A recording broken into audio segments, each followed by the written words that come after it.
చింతకాయ పచ్చడ, మామిడికాయ పచ్చడ, పాలకూర పప్పు, ఆమ్లెట్ ఫ్రెండ్స్. మా మమ్మ అయితే బాగా చేస్తుంది అన్నట్టు పప్పు గిన. ఇంకా మామూలుగా మసాలా పప్పు చేస్తుంది. మేము మహారాష్ట్రలో ఉన్నప్పుడు ఎక్కువగా అదే తినేవాళ్ళం. అదైతే ఇంకా హైలైట్ ఉంటుంది. నేనైతే మా మమ్మీతో చేపించి మీకోసం అయితే వీడియో పెడతా. మా మమ్మీతో చేపిస్తా అన్నట్టు నేను ఈసారి వంట అనేది. ఓకేనా ఫ్రెండ్స్? నాకైతే సూపర్గా నచ్చింది. లాస్ట్ టైం మా వీడియోలో పెట్టినా కదా, మా చెల్లె వాళ్ళ అత్తమ్మ పంపించిందని. ఈసారి మా అమ్మమ్మ పంపించింది. మేమైతే పచ్చడి పెట్టలేదు. ఏమంటారు, ఎంతైనా అదృష్టం ఉండాలి మంచి ఫుడ్ తినాలంటే. డ్యూటీ పోయి రాగానే మా అమ్మ నా కోసం అయితే చేసి పెట్టింది.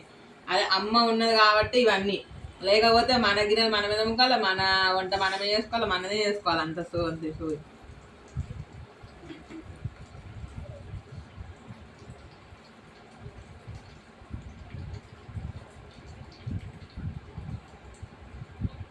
Okay, bye.